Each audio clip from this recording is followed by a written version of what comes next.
And now on the line is Independent Senator from Roscommon, Eugene Murphy. Eugene, welcome to Near FM. Thank you, Darren, very much, and I'm delighted to be on your radio station. I spent 20 years working in local radio down here in the Western Midlands and North East, so I have a great fondness for local radio stations and community radio stations. Okay, that's great. Eugene, we are recording this interview today on Monday the 4th of November, the same day citizens in the US go to the polls in their presidential election this year, and later this week it is expected that Taoiseach Simon Harris will call our next general election. Earlier on today, I read a reported that you are going to stand in the Roscommon-Galway constituency as an independent candidate, having been a senator and once even a TD with Fianna Fáil. Eugene, you have an interesting background in both politics and the media. For the benefit of any of our listeners today on Near FM in Dublin who do not know you or Roscommon-Galway very well, can you give them a bit of a summary first, please, of your background and why you have decided to contest the general election, but this time as an independent candidate? I certainly will, Darren. Well, first of all, I have been involved with the party since I was 15 years of age. I got elected to Roscommon County Council in my early 20s and never lost a local election after that. I had fought one or two conventions. I was narrowly missed out on getting a nomination, but, party politics can be strange. Eventually, I got there in 2016, despite being given no chance. And in 2020, there was a major change in the constituency where 8,000 votes from the area I live in went into Sligo, Leitrim, South Donegal. And we also made a dreadful mistake of adding a second candidate up the road from me, and that certainly split the vote, and it cost us the seat that I had won, and that the delegates and the grassroots of Fianna Fáil had fought so hard to get. I had initially an interest in horticulture. I studied that at college, and I worked at that for a number of years. I was always very community driven. I'm very driven by people in community, whether it's in Dublin, whether it's in Roscommon, whether it's in Galway. And I work with many community groups. And eventually, working with community groups, I was in contact with the media quite a lot. And Shannonside Northern Sound is a very well-known station going over the Midlands and part of the West and the North East. And they asked me to come and do some part-time work with them. And I ended up doing a variety of shows, music shows, documentaries, series on towns and villages, doing farming programs, programs on gardening. I did absolutely everything, even reading out the death notices. And I loved that work, and I love radio. So that's basically, a little resume of my life to date, both politically and my life outside politics. And of course, in all of this, Darren, family and friends are so important because you have a busy schedule and you're putting them out, but they're always so accommodating and so supporting. So I don't want to forget them when I'm talking to you today. Yeah, and I understand you contested the Fianna Fáil convention to stand in this general election, but you weren't successful, so you're going as an independent, aren't you? That's right, Darren. And look, it was a closely fought convention, but the other candidate won, and we never had an issue with that. I thought the people from the younger members of Fianna Fáil ran the convention, and it was exceptionally well ran, I thought. I was watching proceedings. I thought it was very honestly done. And I want to commend a guy called Rory Girn and his team who ran that convention for Fianna Fáil. So I never had an issue with the convention. But the second part of that convention on the night was that there was a number of strong speeches from prominent members of the party and a unanimous decision that I should be added to the ticket so as to strengthen our chances of winning a seat back in Roscommon-Galway. Now, one of the reasons that the very, I suppose, well-tuned-in delegates wanted that was they understood that 82% of the electorate in the Roscommon-Galway constituency live in County Roscommon. I live near a place called Strokestown. Some of your listeners may know it. The National Family Museum is there. And I know that a lot of people stop in our town on buses on their way to Knockcroghery. A lot of Dublin people, I meet them quite a lot down there. And that all of County Roscommon has now been left without a Fianna Fáil candidate for the first time in the history of the party. And this is very hard for the ordinary member of Fianna Fáil to stomach. And what they did at that convention was vote unanimously that I should be added to that ticket. We sent that up to headquarters. We didn't get a response. We got an acknowledgement straight away, to be fair to the party. And then the constituency committee offered to meet me. They're a body within the organisation who look at situations like my own. We had a meeting. They asked me, could I justify why I wanted to be added? They were very fair. They were very honourable people. Two members of the committee met me. I had no axe to grind with them at all. I thought they gave me a very fair hearing. And then I waited a while. I asked them to come back pretty quickly, but that didn't happen for about 10 or 11 days. And then I was rang by the General Secretary of the party, Sean Dorgan, who said, look, we have bad news. We're not adding you. And I just took it on the chin and I said, thank you very much. I moved on. But then I began to ask myself, in 2020 and 2016, I was the candidate, supposed to be the single party candidate running. And in both those elections, party headquarters added somebody. And I'm somewhat, mystified as to why, on this occasion, when the shoe was on the other foot, they have decided not to add me. So that's where it stands at the moment. And that is the reason, with a heavy heart and a lot of soul searching and some sleepless nights, that I decided I have to really have guts and backbone here and stand up and go public and say, I have to run as an independent, because obviously I can't run under the Fianna Fáil banner. And I'm enthused and overwhelmed. Not alone the people of Roscommon-Galway, but actually Roscommon friends in Dublin and other places texting me, WhatsApping me, ringing me, emailing me, telling me, we're standing behind you.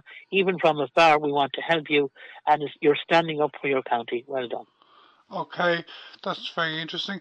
Okay, Eugene, what are the biggest issues in Roscommon-Galway nowadays, and are there any areas in particular you will be working on over and above other areas if you get elected? So I think, again, to be honest with you, Darren, I'll be back in the Shannon now for a week. It's more than likely Simon Harris and he will call the election at the end of this week. But I want to make it clear, because I like to be honest with people. Legislation on the budget coming from the government, I will support that, because it would be hypocritical of me not to. But to get back to the issues, probably the most disturbing issue at the moment is crime in our county. We are having a shocking time at the moment. Our rural policing policy is not working. We are appealing to the Commissioner and the Minister for Justice to look at a new model. And like a lot of people now, and I don't, like saying this about my county, but a lot of people are scared at the moment. And the Gardaí are doing their best, but they're absolutely stretched. And that policy is not working. So that will be, obviously, agriculture and horticulture is still the backbone of a county like Roscommon and the part of Galway that is in. Again, services for families with children with autism and others, with children with Down syndrome, all of that sector. And I know that, our Minister Anne Rabbitte and the government have improved things there, but we do need to even do more there, because there are a lot of families very, very stressed out about that. And then there are other areas, like business is really suffering all over the country.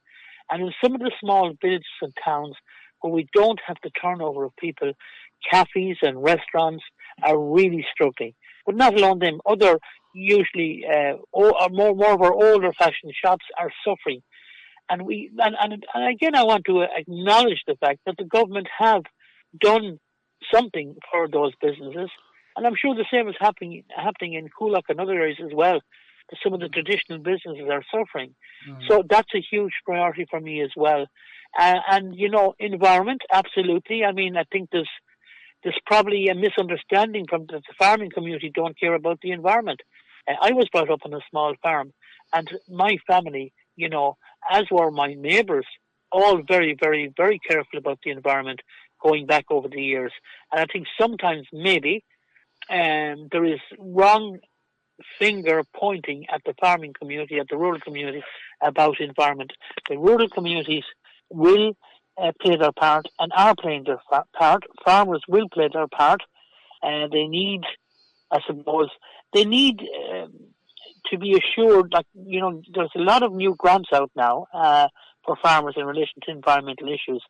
You'll probably find that those grants maybe are over a 3 or a 5 year period. What we need to be doing is to ensure that those grants are available for at least 25 years so that farmers can plan ahead. And there are lots of other local issues. Infrastructure down here is an issue. We do need more money in roads. Public transport is a huge issue in rural Ireland. Again, there has been improvements, but we need to do more on it. And there have been improvements in many areas, but it's not enough, and we will have to do more. And they would be generally my priorities. We're not too bad on employment, to be honest. We don't have a huge amount of employment in this area at the moment, so that's good.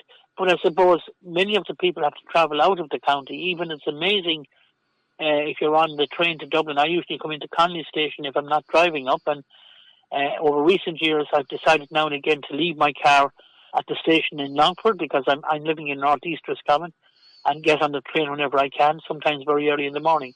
And the amount of people that are on that train or on a bus going to work in Dublin is huge.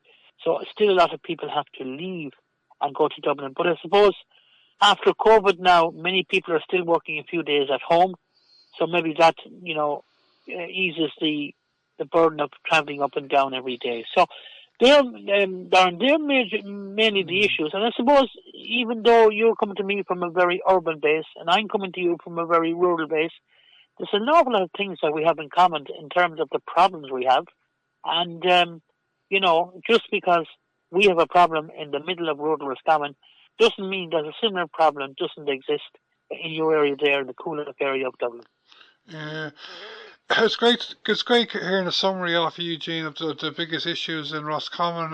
My parents have a holiday house out 5 miles outside Castlerea, Clonroan. I don't know if you know the area on the road to I do know the area well, absolutely, yes. Yeah, and they have the house nearly 20 years, but I spend time there, but I don't actually know many people in the part of the country. I obviously know our neighbours, but I don't know many other people. But so it's great hearing a summary of you. What are the biggest issues? Well, you know what? The next time you're around, let's have a coffee and a conversation and a chat. I'd be more than willing to do that. Okay, thanks, Eugene. Just one more question before you go. Can you tell me how you think your constituency is going to play out in the next general election in terms of winners and losers? I don't, not just in relation to yourself, but in relation to all of the candidates. Well, my view now at the moment is very hard to know. I mean, Deputy Michael Fitzmaurice is in the Roscommon-Galway constituency at the moment. Now, because a significant part of the Galway vote has gone back into East Galway, and only 14,000 in Roscommon, with Roscommon, he may decide to go in Galway East. So you will have Dr. Daly, the Fianna Fáil candidate. You will have me as an independent. You will have Claire Curran from Sinn Féin. You will have Senator Dolan, who is in Galway as well, standing for Fine Gael. You have Dimna Daly Finn, who is also standing for Fine Gael. And there are, just to be fair to everybody, I know there's a Green Party candidate, there's a Name to Party candidate, there's a People for Profit candidate, and there's another independent as well. So, look, it's very hard to know. I would say if Morris was to stand in the Roscommon-Galway constituency, he would get elected. Then you'd have Claire Curran and Fianna Fáil, I'm sure, fighting for a seat. But I hope to be right in that mix. I hope to be, I hope that my message gets through to the people. But all I can do for now is give the people of Roscommon an opportunity, a choice. It's only right that they have that choice. They will have to do the rest now. We'll get out canvassing. It's going to be a very, very, this election, if it's called at the weekend, will be over so quickly that there won't be enough time for any candidate to canvass their whole area, irrespective of how many people they have, because it's going to be a very short run-in. And as you know yourself, Darren, this time of the year, it's dark at 4:30 or 5 o'clock. You can't be knocking on doors, really, particularly in rural areas. And we'll have to get out early in the morning, and we'll have to do our 5 or 6 hours, and then we'll have to do it all on social media after that, and we'll have to be phone, as they say on the TV program, phone a friend. It could be a very important time to phone a friend.